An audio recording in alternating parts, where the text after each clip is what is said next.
నేను కొణిదెల పవన్ కళ్యాణ్ అనే నేను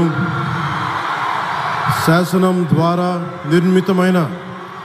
భారత రాజ్యాంగం పట్ల నిజమైన విశ్వాసం విధేయత చూపుతానని, భారతదేశ సార్వభౌమాధికారాన్ని సమగ్రతని కాపాడుతానని, ఆంధ్రప్రదేశ్ రాష్ట్ర మంత్రిగా నా కర్తవ్యాలను శ్రద్ధతో అంతఃకరణ శుద్ధితో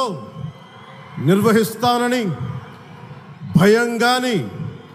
పక్షపాతం కానీ రాగద్వేషాలు కానీ లేకుండా రాజ్యాంగాన్ని శాసనాలని అనుసరించి ప్రజలందరికీ న్యాయం చేకూరుస్తానని దైవ సాక్షిగా ప్రమాణం చేస్తున్నాను. నేను కొణిదెల పవన్ కళ్యాణ్ అనే నేను ఆంధ్రప్రదేశ్ రాష్ట్ర మంత్రిగా నా పరిశీలనకు వచ్చిన లేదా నాకు తెలియవచ్చిన ఏ విషయాన్ని నా కర్తవ్యాలను సక్రమంగా నిర్వహించేందుకు అవసరమైన మేరకు తప్ప ప్రత్యక్షంగా కానీ పరోక్షంగా కానీ ఏ వ్యక్తికి లేదా వ్యక్తులకి తెలియపరచనని లేదా వెల్లడించనని దైవ సాక్షిగా ప్రమాణం చేస్తున్నాను.